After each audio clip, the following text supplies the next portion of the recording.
కూటమి 18 నెలల పరిపాలన ఎలా ఉంది? ఏం బాగాలేదు. ఎందుకనండి అంత అప్పుడే? ఏం చేస్తున్నాడు ఆయన చెప్పిన మాటలేంటి ఎలక్షన్ ముందు హ్మ్. చెప్పింది ఒకటనే చేశాడు. హ్మ్.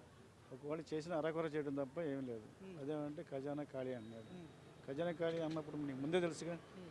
మనం ఎలా హామీలు ఇచ్చాం. హామీలు ఇవ్వడం తప్పు కదా. హ్మ్. మరి ఇవాళ ఎవరైనా ప్రశ్నిస్తే వాళ్ళని జైలు వేస్తున్నాడు. జరుగుతుంది అది. జరగటం కళ్ళ కనపడదు మీకు తెలియదు. జగన్ హయాంలోనే బాగా జరిగిందంట అది. అంతకన్నా ఘోరంగా ఉంది. జగన్ ఏమో ఎట్లా వేయలేదే. హ్మ్.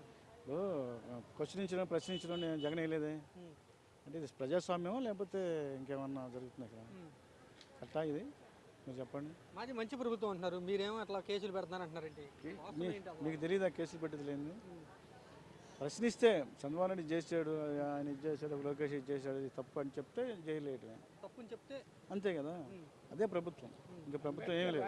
సరే అంటే మరి ఎందుకని వాళ్ళు అంత భయపడుతున్నారు?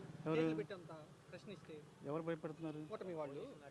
ఓటమి ఎంత పోలీసు ఇప్పుడు అంత పోలీసును అదేగా ప్రభుత్వం. పాలన ఎక్కడ ఉంది? ప్రజలకు ఏం కావాలో తెలియదు నీకు. లేదా పాలన ఏడుంది? మంచి ప్రభుత్వం పరిపాలన అంటున్నారు. ఎవరు చెప్పేది? వాళ్ళు చెప్పుకుంటే సరిపోద్దా? ప్రజలు చెప్పాలి. పెద్ద పెద్ద మీటింగ్లు పెడుతున్నారు. అదే కదా ప్రజలు చెప్పాలంటున్నా, వాళ్ళు కాదు చెప్పుకోవాల్సింది.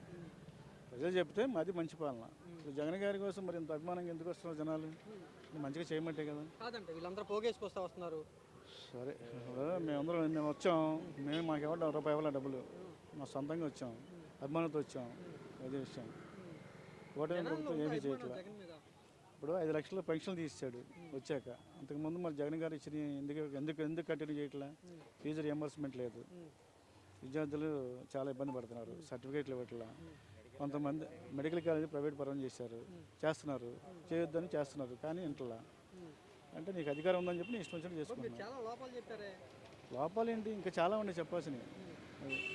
చెప్పాలంటే టైం కూడా చాలు. వాళ్ళు ఎందుకని మంచి ప్రభుత్వం, కూటమి ప్రభుత్వం అని 15 ఏళ్ళు మేమే ఉంటాం అంటున్నారు. జనాలు కూడా ఇవ్వండి మాకు ఇవ్వండి ఉంటామంటే ఇప్పుడు ఏముంది అంతా ఇదే కదా. ఇప్పుడు 2,66 లక్షలు అప్పు చేసాడు. ఎక్కడ పెట్టాడు? అప్పుడు డెవలప్మెంట్ ఎక్కడ జరిగిందా? డెవలప్మెంట్ మీకు ఏమైనా కనపడుతుందా? రాజధానిలో కొత్తగా ఏమైనా జరిగినాయా? ఉన్న పాత బిల్డింగ్స్ రంగులు వేస్తున్నారు. రేపు పొద్దున అదే ఇదిగో ఇంత డెవలప్ చేసాను చెప్తున్నా. మరి జగన్ గారు 3 రాజధాని అన్నాడు. నువ్వు చేసే పని ఏంటి? నువ్వు కూడా అదే చేస్తున్నావు కదా వైజాగ్. మరి దానికి నీకు తేడా ఉంది అంటే జగన్ గారిని ఫాలో అవుతున్నాడు. విజన్ కాదు అది విజన్ కాదు. జగన్ గారిని ఫాలో అవుతున్నాడు. అర్థం కదా? దాన్ని విజన్ అంటారు. కాకపోతే వాళ్ళ భాషలో విజన్ అది. పవన్ కళ్యాణ్ పనితీరు ఎలా ఉందండి? పవన్ కళ్యాణ్ పని ఏముంటుంది అక్కడ? ఆయనది ఏముంది అసలు? ఆయన నమ్మకం వస్తే అంతే, ఆయనది ఏమీ లేదు. అర్థం కదా?